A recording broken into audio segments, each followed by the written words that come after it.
This is not the Frankenstein your textbooks warned you about. This is Guillermo del Toro's Frankenstein, 2025, a brutal, beautiful, heartbreaking war between a creator and the creation he abandoned. Welcome back to Epic in 5, and today we're diving straight into the darkest, coldest, most emotional version of Frankenstein ever put on screen. Strap in, this one hurts. We start in the Arctic. Endless ice, endless cold. A Danish expedition ship stands frozen in place when the crew spots a half-dead man crawling across the snow. They drag him inside, and before they can breathe, a massive figure lands on their deck. A monster, faster than a man, stronger than a bull, shrugging off gunfire like raindrops. It takes a cannon blast to knock him into the ocean. The dying man reveals his name, Dr. Victor Frankenstein, and he warns the captain, "You cannot kill him. I've tried, because I made him." And with that, he begins the story of how a man became a god and how a god made a monster. Victor grows up inside a mansion that feels more like a mausoleum. His father is an abusive doctor, a man who shows kindness to no one, least of all Victor's mother, who dies giving birth to his younger brother, William. Victor blames his father for her death. William becomes the favored son. Victor grows up starved of affection, filled with ambition and pain. He becomes obsessed with one idea. If death stole his mother, then he will steal death's power. Years later, Victor becomes a brilliant scientist teetering on the edge of forbidden knowledge. He can reanimate dead flesh for seconds, but he wants something greater, something alive, something new, but he needs funding. Enter Henrik Harlander, a wealthy arms merchant dying of syphilis. He funds Victor's work in exchange for a mysterious favor later. Victor agrees, desperate to finish his creation. He builds a body, massive, powerful, stitched together from the recently dead. He hires William as his assistant, and William brings along his fiancée, Elizabeth. Victor becomes emotionally drawn to her. The unspoken attraction grows, then crumbles. Elizabeth still chooses William. Another rejection, another wound. Harlander demands results. Under pressure, Victor prepares to bring the creature to life. But Harlander arrives, demanding Victor fulfill the favor now. Transplant Harlander's dying brain into the creature's body. Victor refuses. A struggle follows. Harlander dies. Lightning strikes the corpse, but the creature does not rise. Victor goes to bed in anguish and wakes to find a figure, tall, trembling, silent, standing over him. Alive, confused, innocent. The creature mimics Victor's movements and repeats the only word it has ever heard, Victor. For a brief moment, Victor is proud, but pride turns into burden, burden into disgust, disgust into cruelty. The creature can't speak. It can't understand. Victor grows tired of feeding it, teaching it, cleaning after it.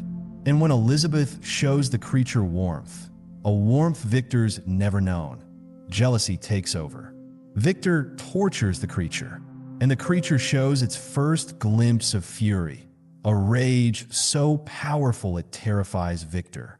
Victor lies to William, blaming the creature for Harlander's death, and sets the lab on fire to destroy it. But the creature survives.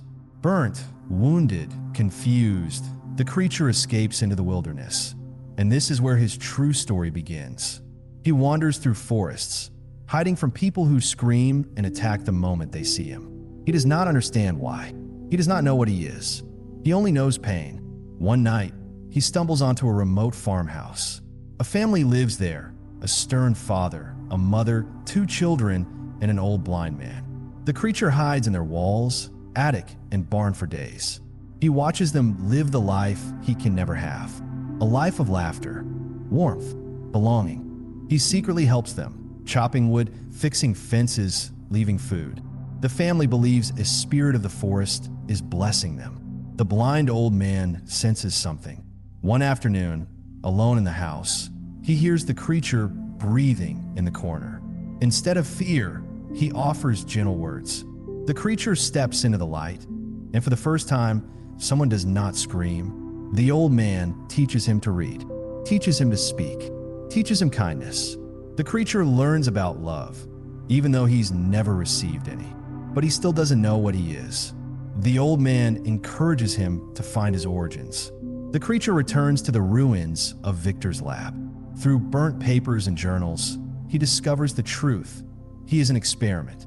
No soul, no past, no purpose, just a creation. He returns to the farm seeking comfort, but finds chaos. Wolves have attacked the old man. The creature kills the wolves, but the family returns, sees the bloody scene, and assumes he murdered their father. They shoot him. He dies, and then he rises again.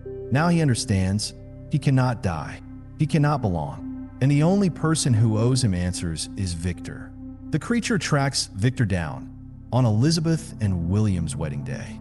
He begs for a companion, not for revenge, but for love, for someone like him, someone who won't fear him.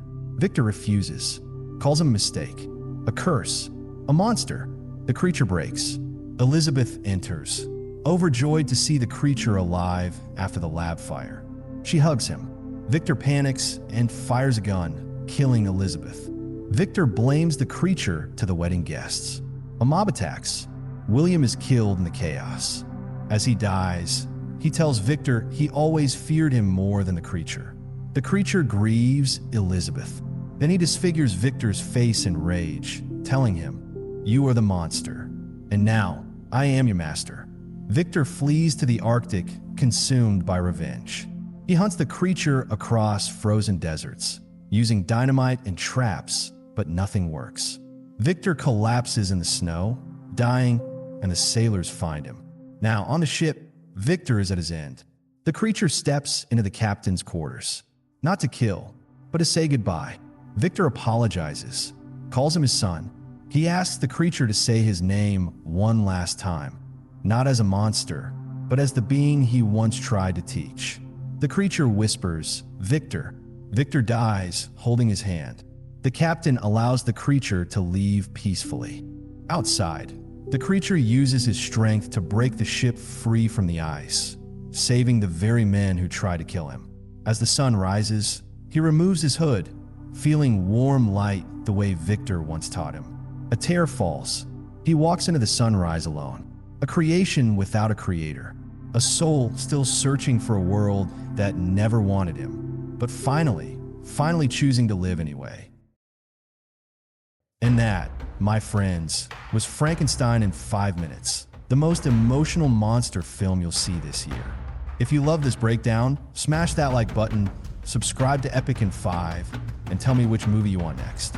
Until then, stay epic, stay curious, and I'll catch you in the next one.